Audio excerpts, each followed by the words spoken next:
Bien, antes de dar comienzo, bueno, pues se inauguraron realmente ayer y en primer lugar excusarme por no haber podido estar presente, pero sí es cierto que yo hasta ahora venía volando desde Londres para acá en esa conferencia de la paz que tuve el honor de asistir, invitado como diputado provincial y antes estuve como diputado nacional, esas culturas que se relacionan del mundo musulmán, del mundo islámico, con distintas religiones, entre ellas la nuestra, la católica y otra, la evangelista y demás.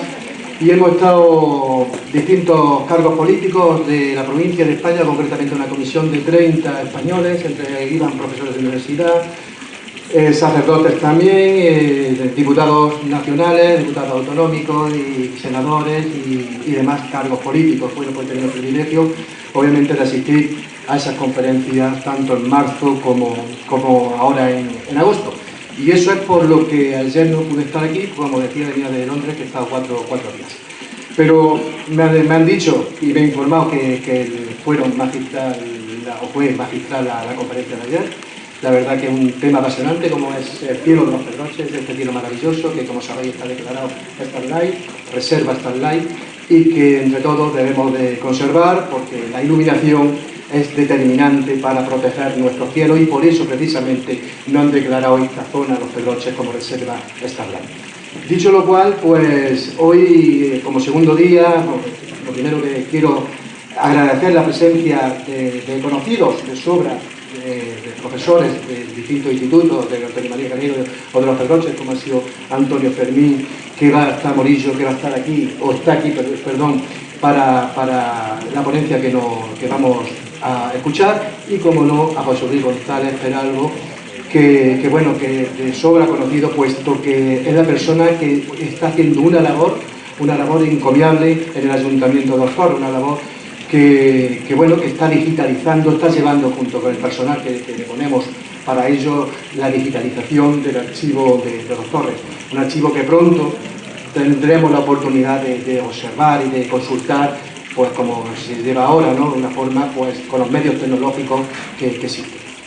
Dicho lo cual, pues voy a hacer una pequeña mención de qué va a ir la conferencia hoy, miércoles, y se titula Pozo Blanco, pinceladas de una historia compartida en los Pedroches, a cargo de don Antonio Fermín Morillo Nogueras, profesor de Historia y presidente de la Asociación para la Defensa del Patrimonio Histórico Piedra y Cal, una asociación que nació pues para contribuir a reservar ese patrimonio de los Pedroches, esa arquitectura tradicional como la de este pueblo de los Torres, esa piedra que tenemos presente aquí mismamente en este patio, y esa tipología de casas que hay en los Pedroches y particularmente en los Torres como conjunto histórico que estamos declarados. También decir que José Luis va a hacer, como viene siendo habitual, la presentación de los distintos documentos de ese archivo que traemos y lo presentamos en estas vitrinas, que le agradezco a la Diputación de Córdoba que nos la preste año tras año, como también agradezco a la Fundación Ricardo Delgado Vizcaíno que contribuya, como está contribuyendo a la digitalización del archivo, también contribuye al patrocinio y en la financiación de esta jornada de historia. Como no, a Mueble Iglesias, que también está presente, y de una manera especial a nuestro profesor, a nuestro querido Agustín Galán, que es el coordinador pues, de la jornada, junto con el departamento del Ayuntamiento de los Torres, del área de Cultura y Turismo, Miguel Coleto, y el concejal José Domingo, que por tanto estuvo aquí ayer. Los medios tecnológicos corren a cargo de César, así que tenemos un paquete completo de personas que contribuyen cada uno en su parcela a que esta jornada se desarrolle lo mejor posible. Nada más, muchas gracias, y ya pues sí que le doy la palabra a José Luis González, que nos presente esos documentos que él también habrá salido a extraer y seguramente serán sumamente interesantes. Buenas noches y muchas gracias.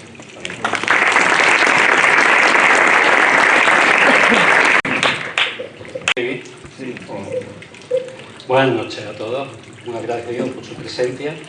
Ayer empezamos a mostrar algunos de los documentos que habíamos seleccionado para esta jornada. En el caso de la exposición son ya la 12ª, en el caso de la jornada la 18ª. Y ayer fueron dos documentos, si recuerdan, el de una ejecutoria sobre las dehesas en cierta parte privativas de tres villas, con especial protagonismo de Torremilano, y otro documento sobre todo el proyecto de construcción del cementerio. Hoy vamos a presentar otros dos de los documentos, número 3 y número 4, que tenemos aquí expuestos en la vitrina. No son tan vistosos, quizás desde el punto de vista estético, como los dos anteriores, pero son también muy interesantes y creo que son dignos de que ustedes los conozcan.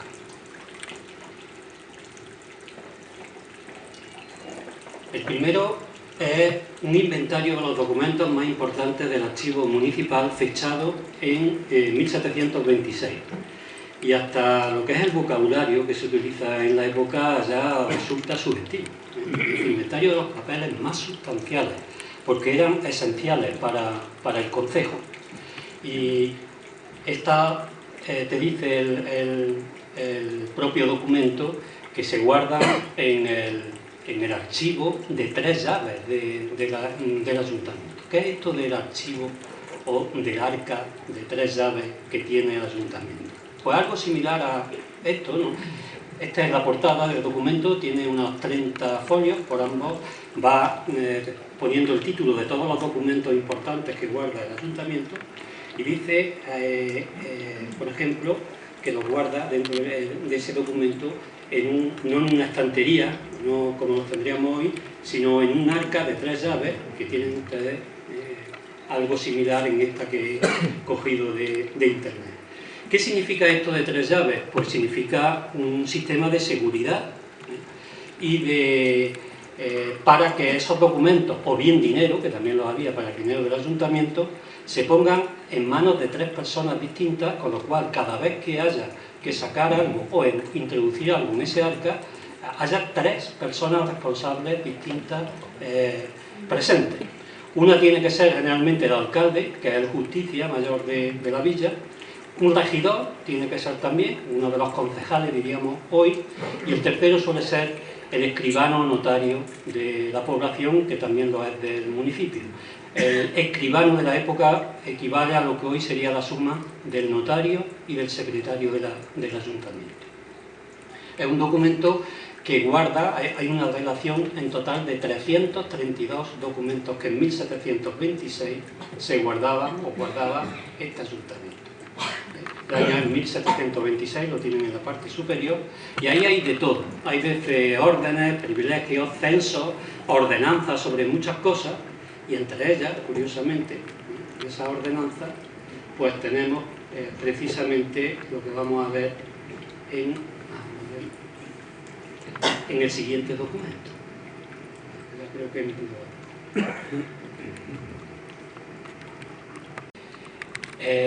la importancia del ganado caballar, que coge lo que son caballos, yeguas, potros, potras, etc., era esencial, era un bien muy preciado y muy selectivo en cuanto a los vecinos que podían contar con ellos. En una población como Torremilano podía haber del orden de aproximadamente unos 25 o 30 vecinos que contaran con caballos, con potres y demás. Había más mulos, eso sí, y asnos y demás, pero de este ganado más selecto, insisto, 25 o 30 personas eran lo que había. Todos los años estaban obligados los ayuntamientos a hacer un registro, un listado con todos los animales de este tipo de ganado. Y en este caso pues, se ha seleccionado el de 1832. Es un documento que tiene esta portada, el registro de caballos, y que presenta, como ven ustedes ahí, pues las características de cada animal con su edad, su alzado, las manchas o los signos identificativos, y lo que es más singular es que cada caballo y cada dueño tiene su propio hierro marcado, como hoy, de manera que servían de identificación cada vez que había una pérdida, un robo, etcétera, etcétera. Bueno, pues en ese documento podemos ir viendo distintas las distintas caballerías que había en 1832 en Torremilano. ¿Cómo se hacía este registro? Que quizás sea lo más curioso. Pues el alguacil de Torremilano, en este caso, Juan Peinado, en 1832, convoca a todos los dueños de caballería en la plaza pública. Los convoca con aproximadamente 48 horas de anticipación, porque los caballos muchas veces podían estar en las fincas de alrededor. Y en la hora fijada, en presencia de las autoridades, el que era albéitar, o sea, el veterinario de entonces de la época, que era Juan Reyes del Hoyo, tengo que decir que era mi cuarto abuelo, y el de César también, precisamente, Reyes del Hoyo, Juan, pues era el que iba, digamos, caballo por caballo, potra por potra, etcétera, iba anotando, iba diciendo todas las características, lo iba comprobando, iba examinando al animal, y el escribano iba tomando notas en este libro. Lo que se iba comprobando año tras año era precisamente pues si la cabaña de yeguar pues aumentaba, disminuía, etcétera. Tengo que decir, por ejemplo, que aquí los documentos muestran que hay cierta estabilidad a lo largo de los años. De tal manera que, por ejemplo, de 1832 a 1831 solo había variado en un animal. De 64 en el año 1831 se había pasado a 63 en 1832. Mañana, si tenemos oportunidad, pues veremos los siguientes documentos. Les dejo.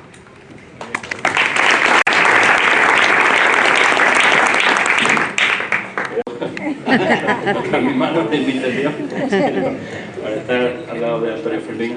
En primer lugar, quería daros las gracias de nuevo. Decíamos ayer que hemos cumplido la mayoría de edad y que, en fin, esperamos que para las próximas 50 ediciones podamos seguir creciendo. Igual tenemos que irnos a la Plaza de Toros, ¿no? Pero de verdad, sinceramente, muchísimas gracias por acompañarnos.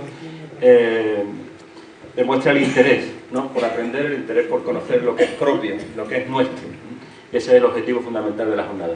Esta noche para mí es motivo de satisfacción el poder presentaros a Antonio Fermín Morillo Nogueras. Muchos de vosotros lo conocéis porque os ha dado clase.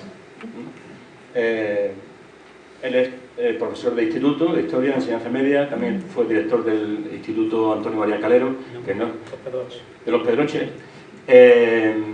Y bueno, tiene una larga trayectoria, pero a esa trayectoria docente ha unido también su labor investigadora, y es de lo que nos va a hablar en esta noche. Le pedimos, luego él hará lo que estime oportuno, como tiene que ser, le pedimos que tratara de vincular Torremilano con Pozoblanco, a lo largo de la historia.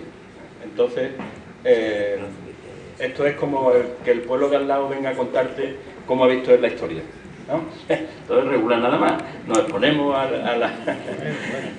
Estamos entregados, Antonio, estamos entregados, ¿no? Entonces, bueno, lo que tú nos digas, luego no obstante tendremos ocasión de contrastarlo, en fin, hablando en serio, muchísimas gracias por acompañarnos, por haber hecho este esfuerzo de síntesis para 45, 50 minutos, tratar de darnos estas pinceladas, y estamos encantados de tenerte aquí y de poder escucharte. Voy a encender aquí. Bien, ¿se me oye? Sí. Pues buenas noches a todos, y me van a permitir que mis primeras palabras sean de gratitud al excelentísimo Ayuntamiento de Dos Torres, a su alcalde aquí presente, y a don Agustín Galán por invitarme a participar en estas jornadas históricas. Mi agradecimiento a los técnicos del Ayuntamiento, Miguel Cobeto y César Reyes, por su atención, todo han sido facilidades, y a José Luis por su amistad y por su ayuda. Y como no, pues agradecerles a todos ustedes su presencia en esta noche, ¿no? Para mí estar aquí en Dos Torres, siempre lo he dicho, es un auténtico placer. He de confesar que venir a este pueblo a mí me encanta, no hace mucho tiempo que estuve también en una conferencia. En él, quizá como decía el profesor Molinero, que ha escrito mucho sobre este pueblo, pues tengo un poco de mi historia particular. Pues bien, hablemos de Pozoblanco. Me parecía un poco complicado hablar de Pozoblanco en Dos Torres, ¿no? Pero bueno, hablar de Pozoblanco para mí en Dos Torres es hablar de la comarca de los Pedroches, porque su vinculación es tan estrecha con la comarca, la denominación de Pozo Blanco, que podemos decir y que debemos decir que Pozo Blanco es lo que es en gran parte gracias a la comarca, como la comarca lo es gracias a Pozo Blanco. Lógicamente sin el menor menoscabo del papel individual que tiene cada uno en su historia particular.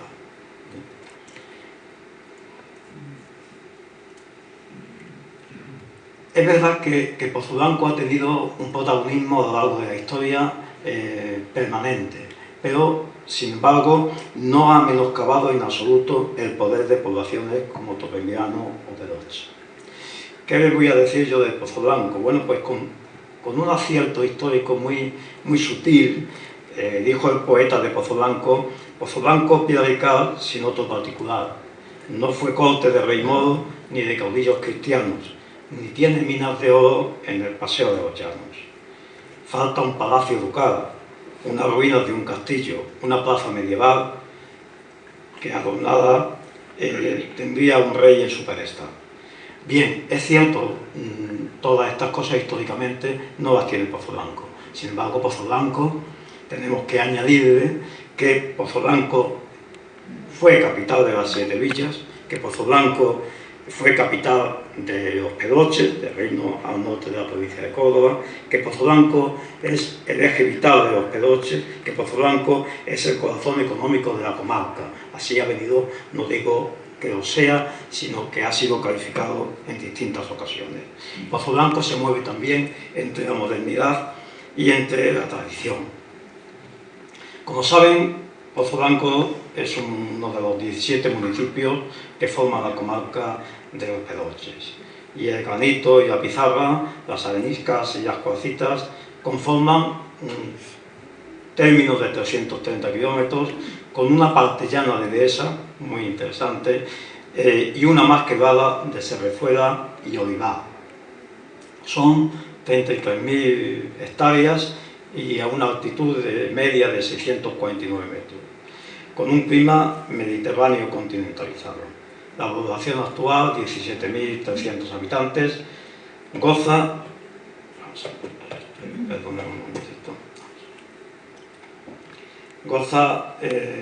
de una situación geográfica privilegiada en el corazón de la comarca, que le hace ser centro administrativo, social, económico, comercial, cultural y de servicios de su entorno.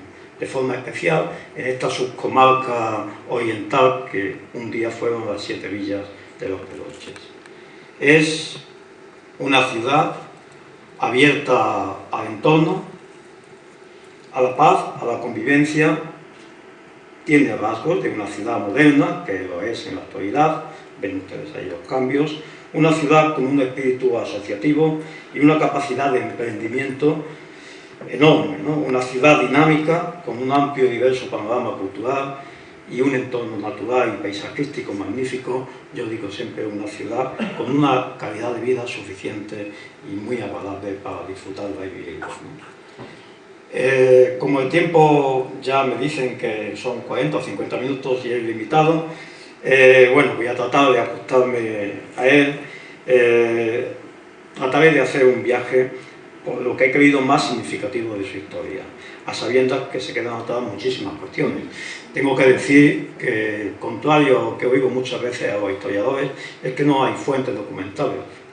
Mi amigo José Luis me lo puede decir, fuentes documentales hay muchas, sobre todo el archivo de los Torres y el archivo de Pozo Blanco, y en una ocasión que vi los archivos de toda la comarca, son muy abundantes, lo que pasa es que hay que trabajarlos.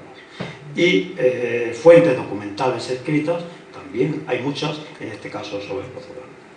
Bien, yo cuando hablo de historia, si había aquí alumnos, pues siempre he cogido dos parámetros, el espacio y el tiempo. Así que comencemos por el espacio, muy brevemente, ¿no?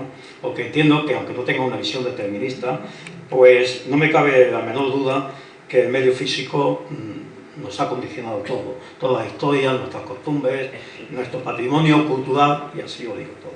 Los Pedroches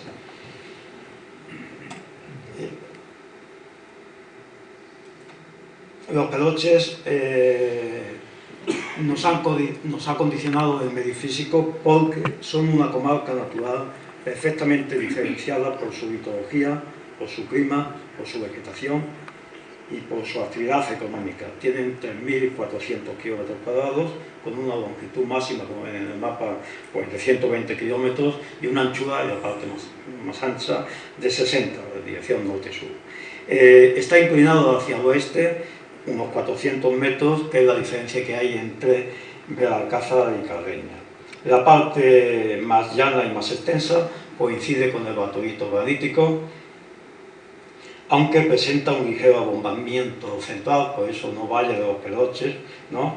Un abombamiento central que sirve de divisoria de agua hacia Guadiana y Guadalquivir. Han pasado por la comarca nuestra 250 millones de años, por eso tenemos pues una llanura bastante suave, ¿no? Pero curiosamente, como ven ahí en ese mapa, hay dos franjas al norte y sur del Baturito que está formada por materiales sedimentarios y metamórficos, que es donde se encuentran los yacimientos minerales que tanto también han dado a esta comarca.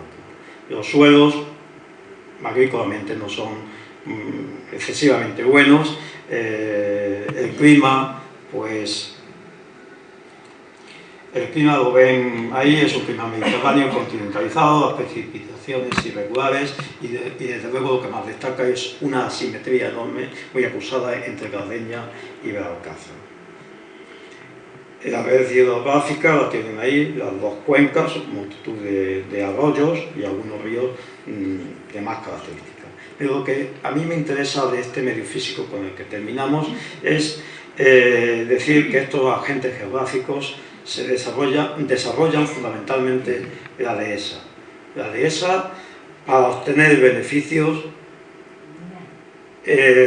pues implica una cierta degradación del bosque original, pero no es tan drástica como para que se pierda la diversidad biológica.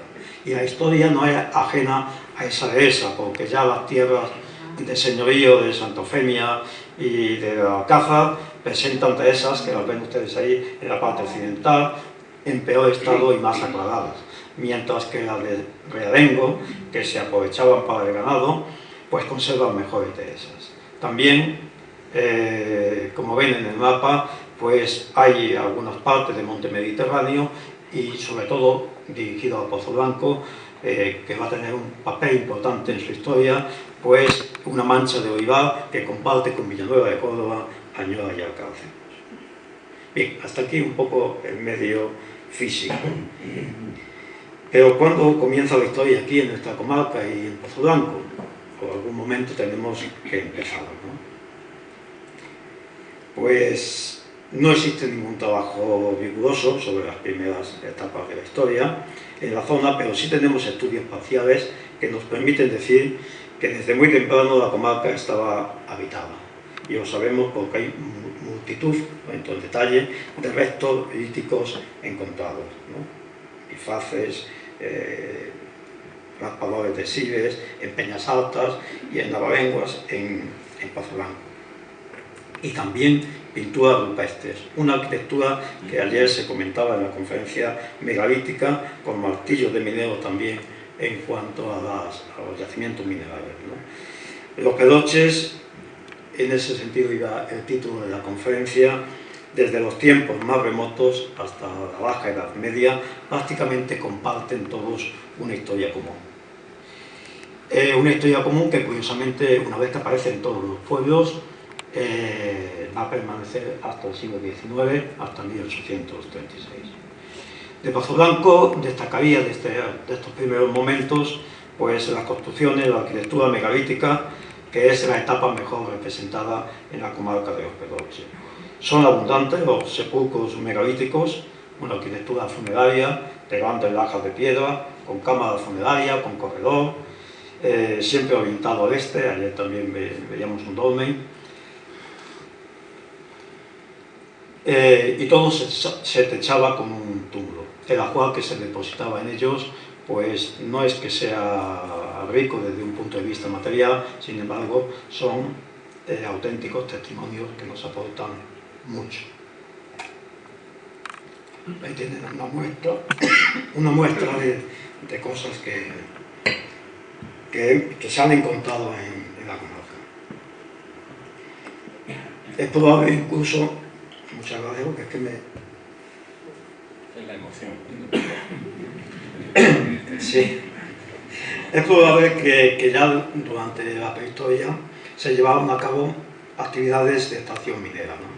Concretamente pues en la Virgen de Luna, alrededor de la Virgen de Luna, y en la finca del Escorial, entre Pozo Blanco y el río Cuzna. Importante para Pozo Blanco son unas pinturas rupestres, esquemáticas, que están en el farallón cercano a Cueva de Osa. Fueron descubiertas hace mucho tiempo. El paso del tiempo las ha reducido a manchas de color rojo, lo que hace difícil su interpretación, pero tengo que decir que hay 22 figuras de tipo esquemático que están interpretadas como un grupo de representaciones antropomorfas. También se han encontrado de la misma época pues en materiales arqueológicos. Es cierto que la transición entre etapas históricas es complicada en nuestra comarca, sobre todo en estos primeros momentos, y mucho más si pretendemos individualizarla en Pozo Blanco. La actividad minera es, durante la Edad Antigua, el principal motivo de poblamiento romano. Venían buscando minerales, y ahí tienen en ese mapa pues las vías romanas que cruzaban el valle de los Pedoches, desde Córdoba a Toledo, pasarían por Soria, desde Épola, que es Montoro, hasta Sisapo, que es Almadén, incluso aquí en el camino que es de los Torres a Pozo Blanco había lanchas caleadas que seguramente serían una pequeña ramal de estas vías que cruzaban, y en todas ellas lo que hay son yacimientos romanos, se hablaba hasta de minerales, extracción del mineral hasta 200, ¿no? En Pozo Blanco, pues de esta época son muchas extracciones minerales las que hay, en la Virgen de Luna, en la estación de la Jada, en la Romana, en la Casa de la Solana y sobre todo en el almadén de Pozo Blanco. He de destacar, porque ha sido atribuido a Pozo Blanco, aunque está en el término de Alcalcejos, el tesoro celtíbero romano de los almadenes, ¿no? Con figuras, toques, monedas de la República Romana en plata, ¿no? Eso indica que aquí viviría una rica aristocracia indígena. El hallazgo se produjo en 1926 por unas jovencitas de Villagato, ¿no? En la zona que tuvieron el paraje Mina de los Almadenes o Chaparro Barrenado, y fue dado a conocer por don Manuel de los Santos, director entonces del Museo Arqueológico. Durante la Edad Media asistimos a tres etapas muy definidas: la conquista árabe, la reconquista y repoblación, y finalmente la configuración de los núcleos cristianos que, dependientes como aldeas de la Alcázar, de Santa Eufemia y, en el caso de Pozo Blanco, de Pedoche, van a dar lugar al señorío de Santa Eufemia, condado de la Alcázar y las 7 villas independientes de los Pedoches. Y será en la Baja Edad Media cuando tengamos las primeras noticias de Pozo Blanco en las fuentes documentales. Los Pedoches van a pasar a ser una circunscripción territorial en la época árabe, la coda de Faralbayud, como ven en el mapa, con Gafit, Belalcázar como capital, y Viclaus Pedoche en otro momento, hasta que en el siglo XIII pues es Villa Pedoche y toma nombre de la comarca, ¿no? Los cristianos que había cuando llegaron los árabes constituyeron pequeñas comunidades alrededor de los conventos visigóticos, ¿no? Steinbach dio una conferencia aquí sobre la dosilla, y el Helmo también estaría emparentado con ello. A partir del siglo XII comienza la reconquista. Saben que es Santa Eufemia y Pedoche las primeras reconquistadas. Vuelven otra vez a los árabes hasta que definitivamente en el 1936 pues son conquistadas por Córdoba, ¿no? En este momento es cuando Pozo Blanco entra en la historia. Primero como aldea de Pedroche, como decía antes, y luego con entidad propia como villa en 1478. Según la tradición, pero no nos cabe otra, ¿no? Su origen en un asentamiento realizado por pastores de Pedroche con motivo de una epidemia de peste. Esta epidemia de peste, pues, bueno, el lugar era el Pozo Viejo, que tienen ahí en la pantalla. Esta epidemia de peste, pues se produciría en torno a 1350, pero también hubo otras en 1361 o en 1380, ¿no? Entonces cualquiera de ellas pudo ser, ¿no? Sin embargo, en el ordenamiento de dehesas dado por Enrique II a Córdoba, de 1375, el profesor Emilio Cabrera decía que Pozoblanco no figuraba entre los núcleos poblados que había en esta zona, probablemente porque era una aldea de Pedroche y no tuviera pues entidad para que estuviera, ¿no? Sin embargo, poco después va a aparecer ya con un nombre de Pozoblanco y con un destacado protagonismo.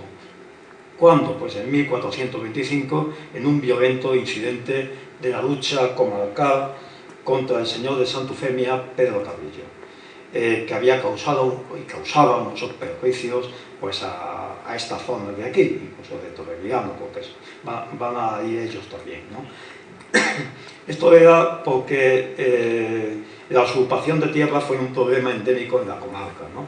Quien se llevaba las tierras, pues la oligarquía de Córdoba, por su poder, por su influencia y porque la peste había diezmado bastante a la población de la comarca. Entonces, el principal protagonista de estas fechorías pues era el señor de Santufemia. Los vecinos de las Siete Villas lo acusan de quemar pues, parte considerable del Encinal para que pastaran sus ganados y, cansados de que Córdoba no les hiciera caso, pues decidieron darle un escarmiento y reunidos los vecinos de Pedroche, de Torremilano y de Pozoblanco, entraron en la dehesa boyal de Santufemia, espantaron los animales y allí pastaban y se llevaron las reses. En 1478 Pozoblanco logra la condición de villa, lo cual le daba la facultad para eximirse de la jurisdicción de Pedroche. Debía ser entonces un pequeño núcleo de población en torno al Pozo Viejo, junto al cerro, situado a orillas del arroyo de la Condesa, que discurre al pie de este cerro. Junto al primero se edificó, según la tradición, la primera casa de las vacas, entre la calle del Tejal y la Puesta de Romo. Y con toda probabilidad su primera iglesia sería la que hoy día es San Bartolomé. De 1530 data el primer censo, luego le pondré un censo pues hasta 1849 para que vean la evolución de estos pueblos, ¿no? Tenía entonces 491 vecinos. Muy bien, en principio, sea cual fue la situación, y Juan Ocaña decía que podía haber tenido un origen en las ventas, el caso es que serían estos pastores los que seguramente llegaron a Pozoblanco. Cuando en 1478 pues, Pozoblanco obtiene el título de villa, elige alcalde, concejo propio, para tomar parte y formar parte de la comunidad de las villas de los Pedroches, regida por unas ordenanzas que habían promulgado los reyes católicos y cuya capital era en aquel momento Pedroche. A partir de ese momento quedaban abiertas las puertas a la Edad Moderna. ¿Y qué nos encontramos en la Edad Moderna, siglo XV al XVIII? Pues tres comarcas perfectamente diferenciadas. El señorío de Santufemia, que se había creado en 1293, el condado de Alcázar en 1444 y la mancomunidad de las Siete Villas independientes de los Pedroches. Las Siete Villas tenían una población, me fijo en Pedroche, que tenía 1139 vecinos, Torremilano tenía 756 y Pozoblanco 491. Os pongo un mapa. Aquí tienen las tres partes, las Siete Villas de los Pedroches, el señorío de Santufemia y el condado de Alcázar, de la población. Las razones por las que se crean esos señoríos junto a estas villas independientes parece ser que fueron para promover un mejor gobierno del territorio y para favorecer el rey y aquellos personajes que se habían distinguido en su servicio, ¿no? Durante este periodo, Pozoblanco, junto a las demás villas independientes, por la necesidad que tenía la corona, en el año 1660 van a ser vendidas a don Francisco de Haro y Sotomayor, marqués del Carpio. El 14 de abril de 1660 se hace el título de venta, quedando la jurisdicción de las 7 villas de los Pedroches en manos del marqués del Carpio, hasta 1747, que se produce la retoventa y pasan de nuevo a ser tierras de realengo. En este momento se crea un corregimiento, el corregidor viene aquí, don Francisco Díaz de Mendoza, establece su residencia en Torrevillano, hasta que en 1771 se traslada la capitalidad de los Pedroches a Pozoblanco, porque lo solicita otro corregidor, don Javier de Chuecos, que estableció juzgado y corregimiento en Pozoblanco. Esto se va a mantener hasta que en el siglo XIX se suspenden o se crean nuevas jurisdicciones con motivo de la Revolución Liberal de las Cortes de Cádiz. Pozoblanco en este momento dependía directamente de Córdoba, que nombraba justicias y oficios municipales. Pozoblanco va ganando en importancia durante esta etapa larga de la Edad Moderna en relación a los demás núcleos de población, hasta a punto de convertirse en la más poblada e importante de las villas, pueden ver ahí, de los Pedroches. Triplicó su población y de los 491 pasó a los 1491 en 1790.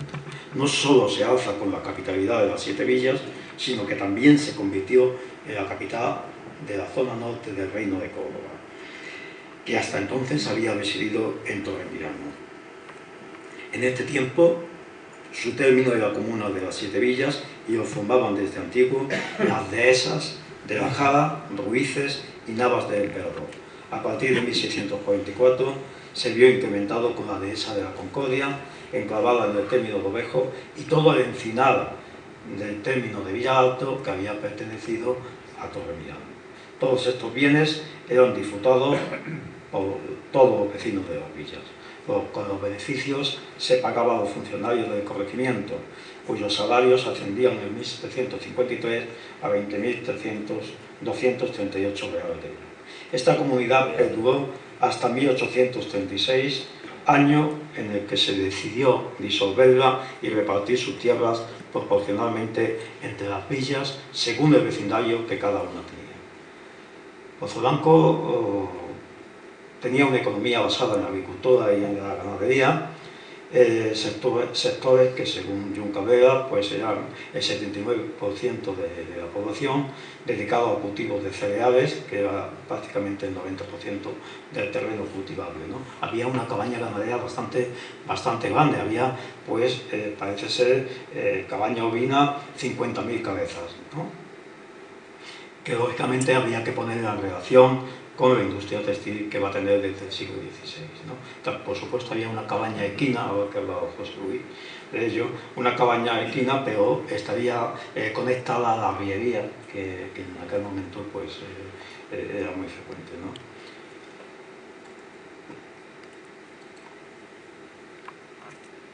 El artesanado, que luego veremos, pongo ahí algunas imágenes de la industria textil, destacó en el sector textil. Ya en el siglo XVI constituía una de las actividades económicas más importantes de la villa, dedicándose un colectivo de tejedores, 132 individuos, pues, a estas tareas. También se produce un trasvase recíproco de la población. Pozoblanco fue un foco de inmigración importante de las villas vecinas por razones como la relativa igualdad, es una cosa curiosa, la relativa igualdad socioeconómica reinante entre los vecinos de Pozoblanco, a diferencia de otros pueblos como Torrevillano, donde al parecer pues, había una población más jerarquizada, que ya indudablemente en el 16 se produce. El trasvase no cabe duda que es recíproco en esta población y constante, con recabistas, entalladores, de Torremillano, trabajando en Pozo Blanco, y de alhaíces de Pozo Blanco, trabajando en Torremillano, hasta incluso religiosas de Pozo Blanco en el convento de San Juan de la Penitencia de Torrefranca. Hay a lo largo del tiempo una gran interdependencia laboral entre ambas poblaciones, llega hasta hoy. Si consigo terminar lo que tengo escrito, pues lo puedo contar. Creo que sí. Bien, pues es constante que vecinos, empleados y empresarios de muchos sectores pues intercambien entre estas 7 villas, y concretamente estoy hablando entre Torremillano y Pozo Blanco. Miren, hay un dato curioso, y es que cuando se unifica Torremillano y Torrefranca, pues uno de los mayores impulsores es un liberal de Pozo Blanco, Antonio Félix Muñoz. Es el que más apuesta con un alcalde de aquí, Mateo Fernández, ¿no? Pues para que se hiciera lo que quiere decir, y curiosamente no se enfada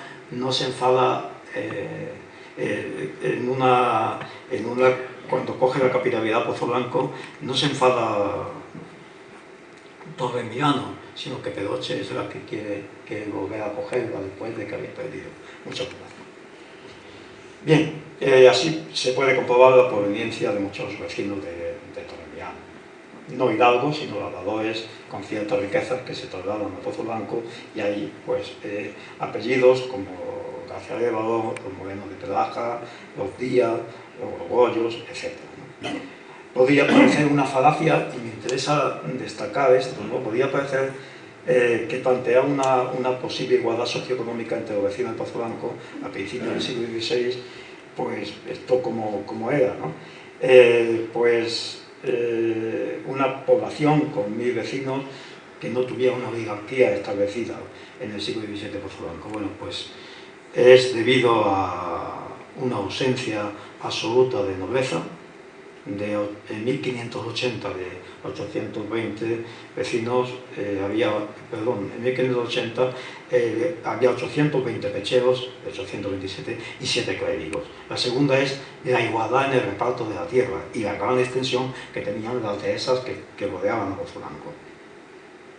Y en tercer lugar, pues la escasa influencia de la Inquisición, porque si hubiera habido más Inquisición, seguramente hubiera promovido una oligarquía mayor, ¿no? Bien, y como capital de los Pedroches Pozo Blanco, pues fue a petición de don Francisco Javier de Chuecos y Monzón, el 7 de noviembre de 1770, y el Consejo de Castilla le responde que para que se fije la capital en la más proporcionada según situación natural y política de todas. Este consejo manda que las 7 villas nombrasen un procurador de causas para asuntos judiciales que resida en la capital. ¿Dónde está la capital? ¿Cuál va a ser la capital? Pues en consideración a que esta de Pozo Blanco es la de más crecido vecindario, la más opulenta, se halla bien situada entre todas, con una dilatada dehesa perteneciente a ellas, la de más comodidad por la menor distancia para la concurrencia de las demás. Manda que quede elegida esta villa por capital de las 7 y del juzgado corregidor. Pues, además del beneficio que generalmente resulta, no ocurre lo mismo con las otras villas, ¿no? Para que tuvieran derecho a ser capital, ¿no? Entonces, pues os concedemos licencia para que os establezcáis allí y se elija como capital a Pozo Blanco. En Pozo Blanco, pues la industria textil va a tener un capítulo muy importante. Ya asistimos una vez al libro que escribía don Manuel Moreno, ¿no? Enclavado en el centro geográfico de la comarca, supo sacarle partido a los productos derivados del abundante ganado que pastaba en sus dehesas.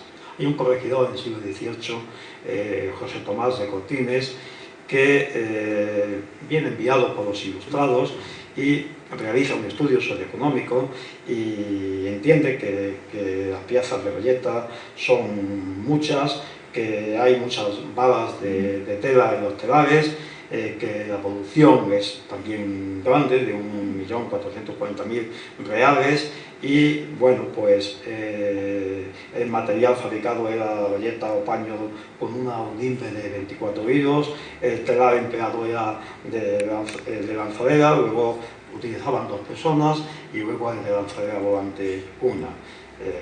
Fabricaban fundamentalmente bayetas de distintos colores, ¿no? Paquiza, azul, verde, había necesidad de escaldar la lana, de hilarla, y se prodigan junto a ellos las carreterías, y el señor corregidor quería que todas las villas de aquí de los Pedroches pues produjeran también y se dedicaran a la industria textil, porque era muy cara la lana importada.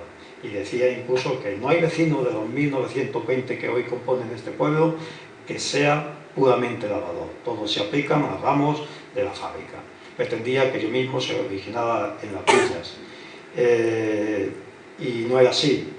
Por ser casi todas desconocidas, de ellas y vivir de sus moradores sujetos puramente a la labor, se hallan en un estado miserable.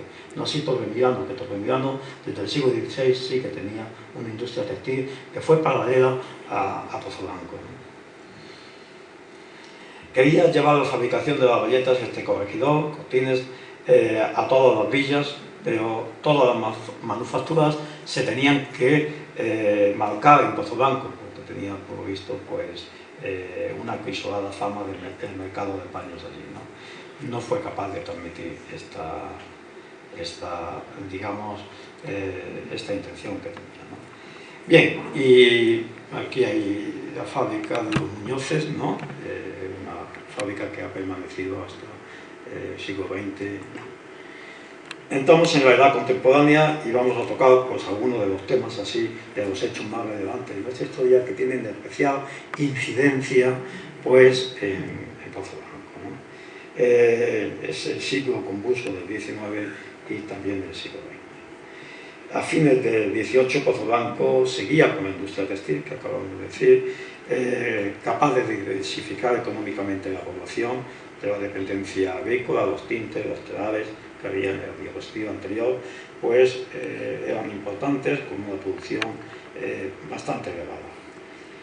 Pero en el primer tercio del siglo XIX, por las epidemias, las crisis de subsistencia, los movimientos políticos, la inestabilidad política de alternancia entre absolutistas y liberales, se creó parte del desarrollo y entra en escena pues, el movimiento obrero. Ahí en Pozoblanco, pues,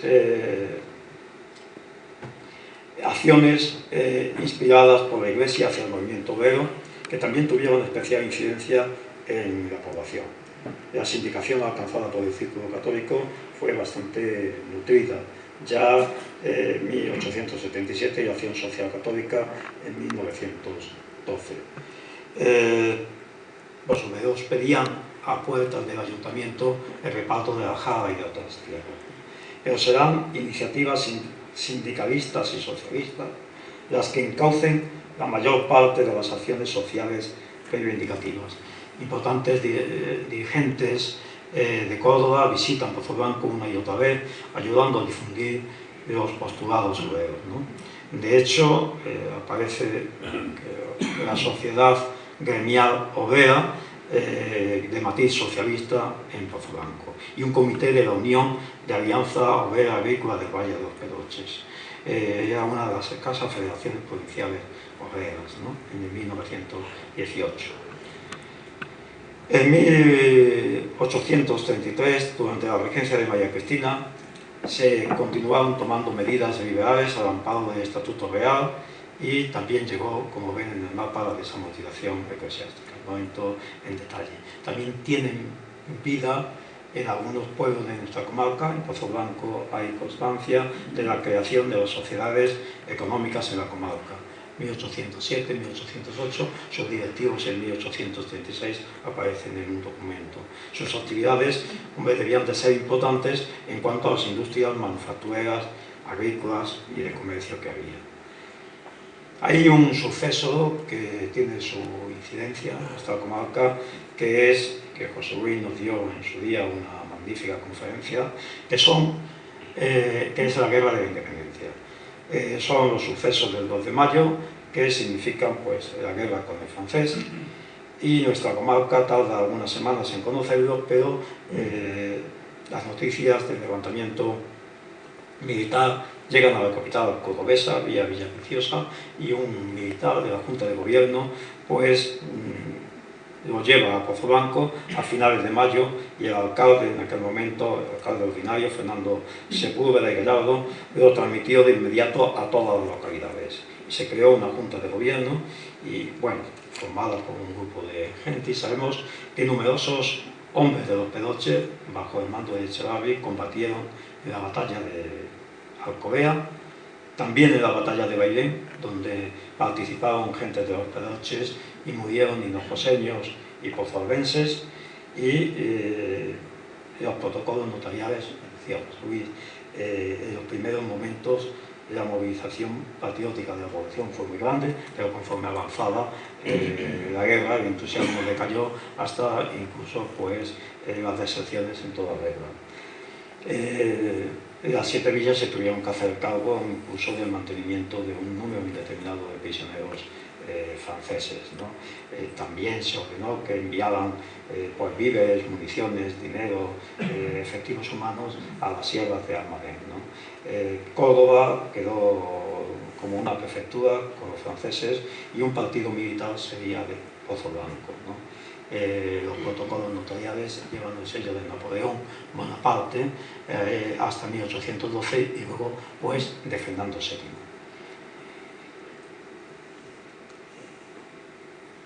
Hubo durante esta guerra de la independencia una apreciable pues, actividad guerrillera en la zona, prácticamente desconocida, decía José Luis, eran las partidas de Ojeda, de Francisco Díaz de Cojo, de Francisco Abad, ¿no? Que pues hicieron de las suyas, e incluso falsificaron despachos oficiales para hacer estas cosas, y terminarían ellos en la cárcel. La guerra de los Pedroches se acabó en agosto de 1812. También otros hechos importantes que ocurrían por la época fue la Constitución de Cádiz de 1812. Las instrucciones para celebrar la ceremonia partieron, como siempre, con este protagonismo del partido de la capital, del partido de los Pedroches de Pozoblanco.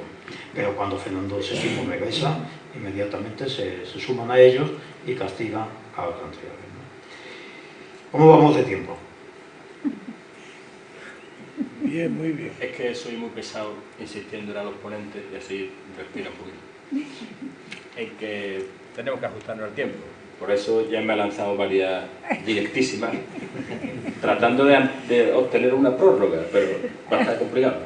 Ya lo tenemos, ¿no? Ah, de aquí. Muy bien.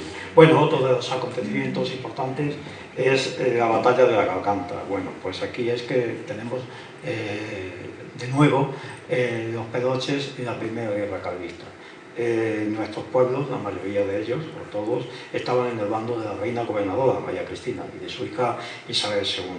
Pero las incursiones carlistas eran muy frecuentes, y vinieron a la sierra de la Garganta y de Fuencaliente. Y entonces, pues una de estas partidas que hacían la guerra por su cuenta, pues entraron en conquista y hicieron de las suyas. Entonces, el corregidor de Pozoblanco, don Rafael Alcón y Mendoza, junto a don Manuel Ayllón Castillo de Villanueva de Córdoba, pues fueron a parar aquello. Se celebró un combate en la Garganta y murieron los dos. Y encima, pues Pozoblanco se tuvo que hacer cargo pues, de los maltrechos de Gómez en aquel momento. Hay otro acontecimiento, siguiendo un poco de la cronología, que es el reparto de la Jara, ¿no? En 1836, esas tierras mancomunadas, pues se termina.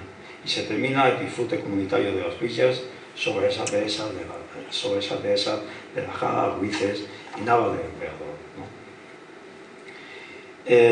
¿no? Acordaron las villas pues, reunirse en la villa de Pedroche el 4 de mayo de 1836 y dieron principio a la división y adjudicación, repartiendo y adjudicando entre los vecindarios de las 7 villas, la dehesa de la Jara, Ulises y Nava del Emperador, según el número de vecinos. En ese momento, Torremillano tenía 696 vecinos y Pozoblanco 1867. Pozoblanco pues le tocó el Moilano, le tocó Melo Cosillo, le tocó, bueno, pues un montón de Albazuela, Ermitaño, etc. Todos mostraron con esta división un cierto desagrado, ¿no? Porque, bueno, parecía que no iba a aliviar el reparto de bajada, pues la miseria que podría haber en alguna de las poblaciones, ¿no? De todas formas, en una ley de 1856, pues el Estado consideraba nacionales esta clase de bienes.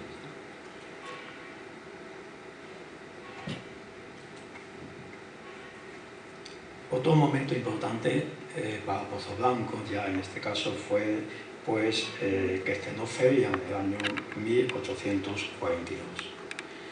¿Y por qué estrenó feria en 1842? Pues porque hacia la primera mitad del siglo XIX, cuando Pozoblanco inicia el verdadero despegue en su camino hacia la consideración como capital de la comarca, porque lo había sido antes, como hemos dicho, pero no es hasta casi incluso 1869, pero bueno, a mitad de siglo, quizá el efecto de las leyes desamortizadoras, la división de la Jara entre las 7 villas, la rotulación de la dehesa de la Concordia, el impulso que se da a las industrias, la introducción de maquinaria, fue lo que realmente propició el despegue económico, social y político. Se desmontó y se rotuló mucha tierra y se sembraron casi 1,5 millones de olivos en los baldíos de las sierras. Se racionaliza la industria de paños, llegándose a fabricar unas 40.000 piezas, ¿no? Y se vendían a lomos de caballería hacia Extremadura, Castilla y León.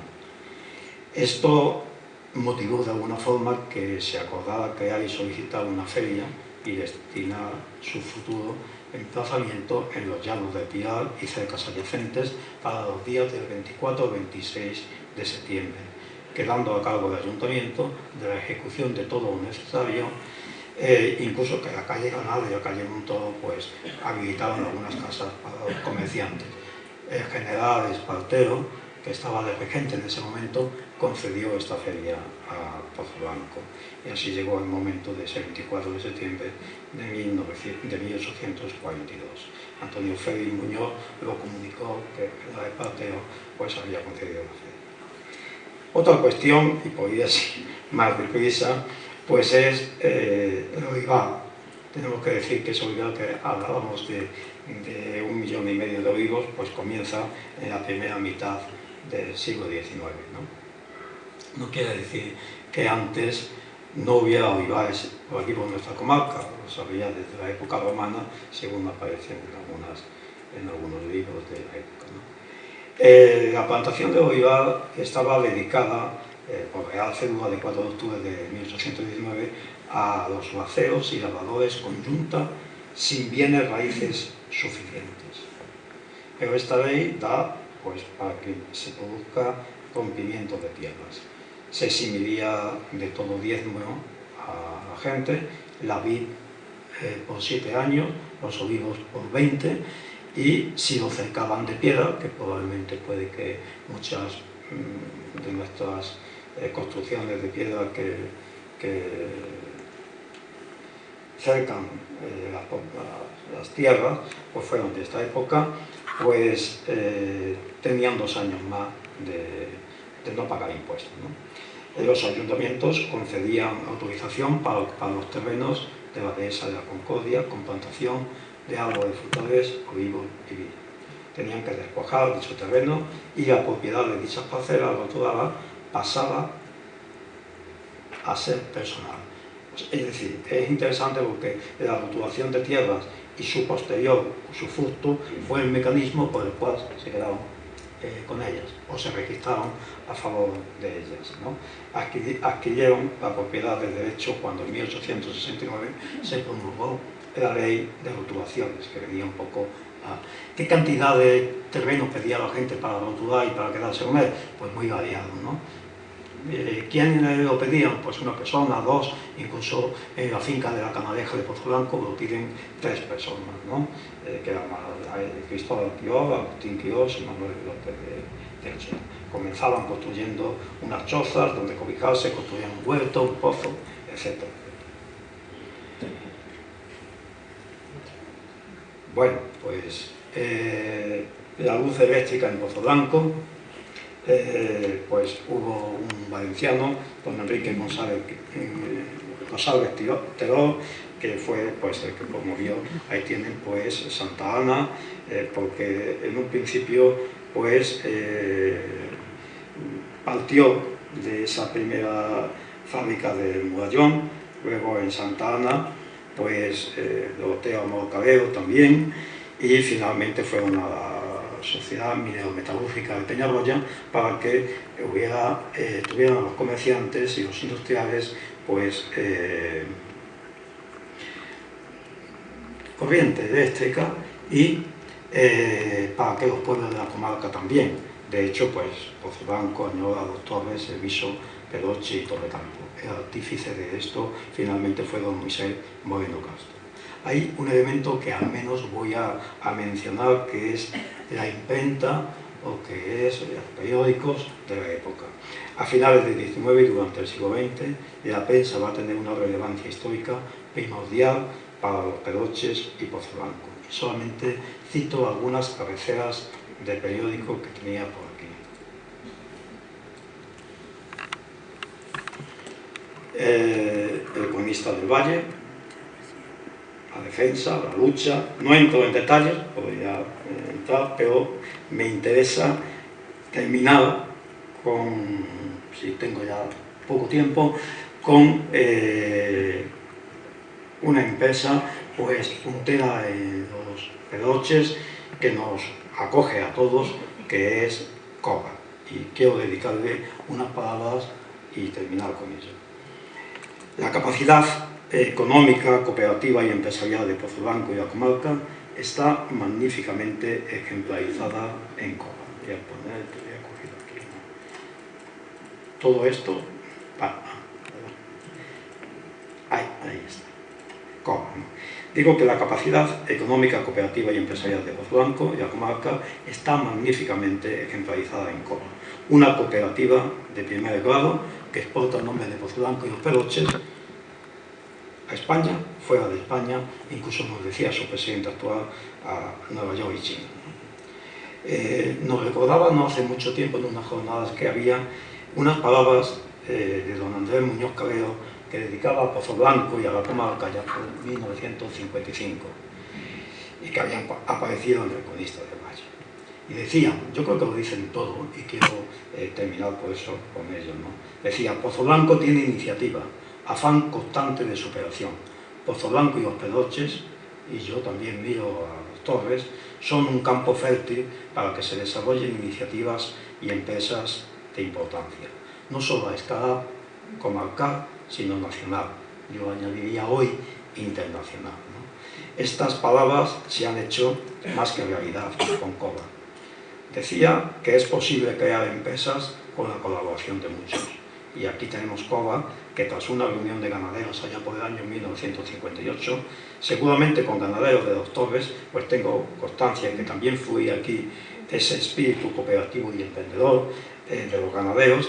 Se reunieron ganaderos con el fin de crear una cooperativa que vio la luz el 7 de enero de 1959 con 22 socios. Se llamó en principio Cooperativa de Pozo Blanco e inmediatamente Cooperativa del Valle de los Pedroches. Hoy gozamos de lácteos, cárnicos y mezclas de máxima calidad. Tiene algo que ver también, o mucho que ver, Dos Torres en ello. Nos decía su presidente que esta iniciativa nos mostraba el espíritu emprendedor, el arrojo, el entusiasmo, la unión y la altura de miras para superar el localismo, que es en lo que estamos, ¿no? Y que han llevado al prestigio ganadero de nuestra comarca con Pozo Blanco como uno más. Yo diría, entre comillas, claro, como aquellas 7 villas mancomunadas de los Pedroches. Muchas gracias.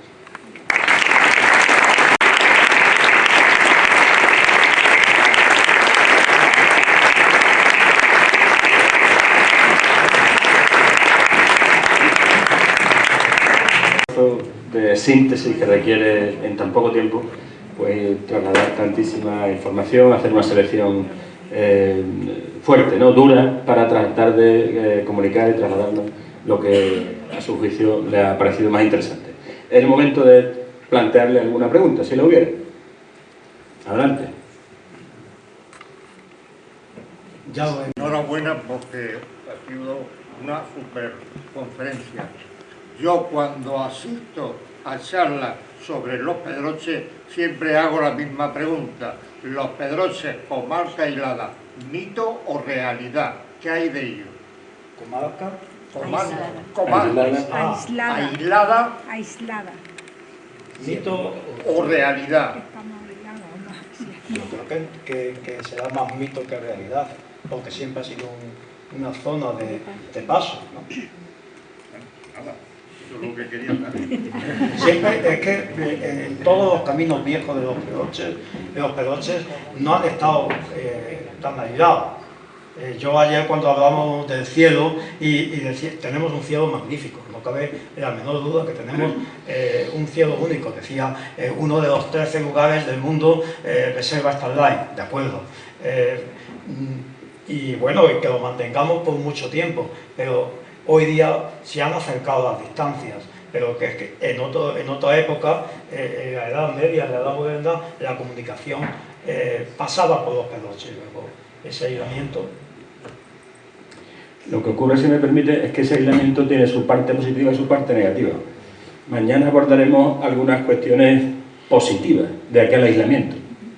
Por ejemplo, las tierras que se desamortizan en la segunda mitad del 19 fundamentalmente, apenas tiene compradores de fuera de la comarca. Sí.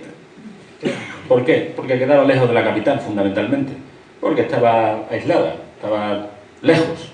Bueno, interesante, positivo, creo, porque permitió que propietarios de aquí pudieran adquirirlas, ¿no? Otra cosa fue el resultado de aquellas compras, el tamaño de las parcelas, se moderniza, no se moderniza, etcétera, etcétera. Pero, bueno, la conflictividad social ¿fue más intensa aquí que en otras zonas de Córdoba? No, en absoluto. ¿Por qué? Pues parece que el aislamiento también tuvo que ver en eso. No tuvo nada que ver la batalla con los anarquistas en otras zonas de Córdoba y de Andalucía que lo que aquí hubo, que apenas no hubo ninguna manifestación anarquista aquí. Sí hubo, socialista sí, socialista, anarquista ninguna, y sí que hubo también algunas revueltas populares, más espontáneas o espontáneamente organizadas, y no con la trascendencia y el alcance. De campesinos, pero no organizados en una federación anarquista. Quiero decir que luego en la historia estaremos de acuerdo, las cosas no son nunca blancas o negras, nunca. Admite matices en función de la perspectiva y del punto desde el que queramos mirar el acontecimiento al que nos estemos refiriendo, ¿no? Ahora, ¿el debate es interesante? Pues sí, muchísimo, ¿no? Adelante. Bueno, pues agradeciendo de nuevo tu intervención y ese esfuerzo de síntesis que has hecho, si me permitís hago yo una breve venta de lo de mañana, ¿no? Pues hecho está. Aprovechando que hay también amigos de Pozo Blanco y de algún otro sitio, de Alcaracejo me parece, también nos consta que nos siguen desde Estados Unidos, en fin, estamos rompiendo. Para avanzar lo de mañana quería haceros varias preguntas, por ejemplo, tanto a los de Pozo Blanco, a todos los que estéis por aquí, ¿no? ¿Cuándo pensáis vosotros que se abre la mayor parte de las calles de vuestro pueblo? Se abren, efectivamente, se crean, aparecen. Tienen habitantes, tienen vecinos. Esas calles coinciden básicamente con lo que ha dicho nuestro ponente esta noche. ¿Qué calles? ¿Todas las calles son igual de antiguas? ¿Cuáles son las más antiguas? Yo me imagino que no. ¿Siempre han tenido la misma población? ¿Han tenido más? ¿Han tenido menos? ¿No? ¿Cuál era la media? Atentos, por favor. Solo voy a hacer la pregunta, porque si no, mañana no va a venir nadie. ¿Cuál era la media de habitantes por casa?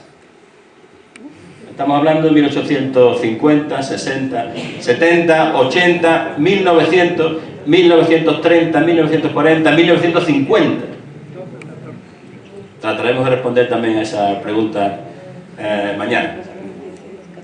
Todo en función encaja perfectamente con lo que se ha comentado aquí. El momento clave, tanto para el desarrollo del despegue, creo yo, y José Luis, si no me corregís, que yo en el tema de la comarca soy bastante novato, todo en gran medida va a depender del hecho que se ha comentado, que es la desamortización. Ese cambio radical supone una ruptura con la época anterior y una apertura a un mundo nuevo. Sí, en ese momento es el despegue más. Y además que se quedan los vecinos de los Pedroches, se quedan con las tierras desamortizadas, en vez de que vinieran gente de fuera a llevarse con ella. Eso fue todo este reparto en 1836 y demás, luego en 1855, bueno, y luego esta ley de rotulaciones del 69, del sexenio. Esto lo que hace es que permanezca la propiedad aquí. Y además la forma de obtener esa propiedad, ¿no? Que eso no sabemos si fue bueno o resultó perjudicial. Porque el hecho de que yo sea el propietario no significa, y sea de aquí, que eso tiene otro componente que también mañana veremos. En fin, tiene muchos matices, pero el momento clave de cambio de tendencia, ¿no? De cambio de tendencia, el cambio de punto de vista tendencia histórico, es justo ahí a mitad del 19, si, digamos, confirmado en el sexenio, en 1860. Eso es. Bueno, espero haberos convencido para que vengáis mañana. Hacedme el favor. Muy bien. Muchas gracias.